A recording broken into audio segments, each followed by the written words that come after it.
Hello everyone, welcome back to my channel. আজকের ভিডিওতে আমি শেয়ার করব নটসেট 9 এর নোটিফিকেশান একটা আউট হয়েছে, যেখানে তোমাদের অনলাইন অ্যাপ্লিকেশন কবে থেকে স্টার্ট হচ্ছে এবং কত তারিখ পর্যন্ত অনলাইন অ্যাপ্লিকেশন চলবে, এলিজিবল ক্রাইটেরিয়া কী কী, এজ লিমিট কী, অ্যাপ্লিকেশন ফিস কত এবং এক্সাম ডেট কবে, এইসব নিয়ে আলোচনা করব। ভিডিওটা স্কিপ না করে পুরোটা দেখতে থাকো।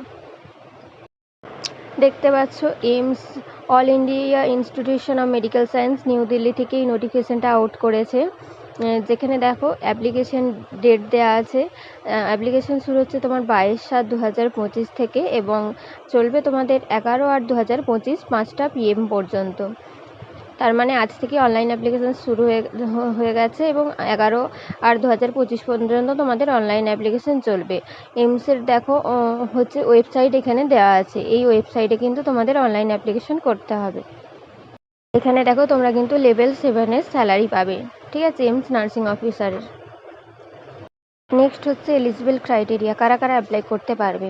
BSc nursing from an Indian nursing counseling or state nursing counseling recognized institution of or university, or BSc nursing post certificate or post basic BSc nursing from INC counseling or state nursing counseling recognized institute এবং university. তাহলে এমন হচ্ছে তোমাদের INC এবং state nursing কাউন্সিলিংয়ের registration আছে এরকম institution থেকে তোমাদের BSc নার্সিং বা post basic BSc nursing pass out হতে হবে এবং registered as A nursing and mid wife with state and Indian nursing counselling. তোমাদের স্টেট এবং আইএনসির কিন্তু হচ্ছে তোমাদের রেজিস্ট্রেশন থাকতে হবে। এ হলো এসেন্সিয়াল কোয়ালিফিকেশান। এবং দেখো diploma in general nursing midwifery from an Indian nursing counselling or state nursing counselling recognized institution board or counselling. এছাড়া ইন্ডিয়ান নার্সিং কাউন্সিলিং বা স্টেট নার্সিং কাউন্সিলিংয়ের বোর্ড বা কাউন্সিলিং থেকে কিন্তু ডিপ্লোমা ইন জিএনএম বা general nursing midwifery তোমাকে করতে হবে। এছাড়া রেজিস্টার্ড অ্যাজ এ নার্স এবং midwife with state of Indian nursing counselling. INC এবং স্টেট নার্সিং কাউন্সিলিংয়ের কিন্তু অবশ্যই রেজিস্ট্রেশন থাকতে হবে। এছাড়া কি দেখো এক্সপিরিয়েন্স লাগছে 2 years experience in a minimum 50 bedded hospital after acquiring the educational qualification mention above as applicable for all participants in AIIMS. এছাড়া কিন্তু জিএনএমদের কিন্তু 2 বছর এক্সপিরিয়েন্স লাগবে 50 বেডের হসপিটালে।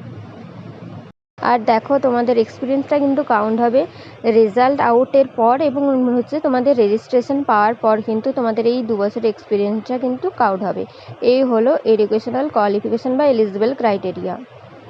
দেখো next age limit for all AIIMS between 18 থেকে 30 বছর পর্যন্ত কিন্তু মিনিমাম এজ 18 বছর এবং ম্যাক্সিমাম এজ কিন্তু 30 বছর। আর কি বলছে দেখো, as per detail on age relaxation given in general conditions subject to age relaxation as per recruitment rules of respective institution or hospital অনুযায়ী তোমাদের কিন্তু এজ রিল্যাক্সেশন দেওয়া হবে ডিফারেন্ট কাস্টের, ঠিক আছে। তাহলে মিনিমাম এজ হচ্ছে 18 আর ম্যাক্সিমাম এজ হচ্ছে 30 ইয়ার্স।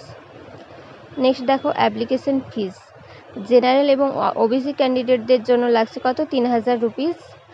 এছাড়া এসসি এবং এসটি ক্যান্ডিডেট ইডাব্লিউএস ক্যান্ডিডেটদের জন্য লাগছে 2400 রুপিস। আর পিডাব্লিউডি ক্যান্ডিডেটদের কিন্তু কোনো লাগছে না, ঠিক আছে। এরপর দেখো এই অ্যাপ্লিকেশন ফিসটা তোমরা ডেবিট কার্ড, ক্রেডিট কার্ড বা নেট ব্যাঙ্কিংয়ের মাধ্যমে তোমরা হচ্ছে দিতে পারো। আর কি বলছে দেখো, application without the prescribe fee would not be consider and summarily rejected. Application fees of SC/ST candidate who appear in the examination will be refunded after declaration of result in due to course of time after verification of SC/ST certificate to be uploaded at a later stage।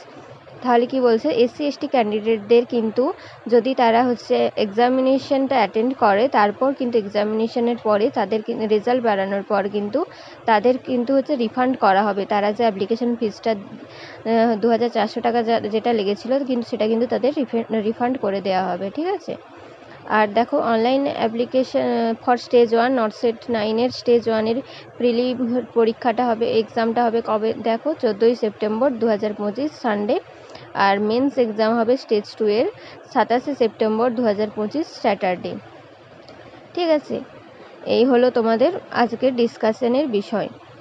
আর তোমাদের যদি আরও কিছু জানার থাকে তাহলে এই দেখো এমসের হচ্ছে ওয়েবসাইট দেওয়া আছে www.emsexams.ac.in এই ওয়েবসাইটে গিয়ে কিন্তু তোমরা আরও ডিটেলসে দেখতে পারো। আজকের ভিডিওটা এই পর্যন্ত। তোমাদের যদি কোনো কনফিউশন থাকে অবশ্যই কমেন্ট করো। দেখা হচ্ছে তোমাদের সাথে নেক্সট ভিডিওতে।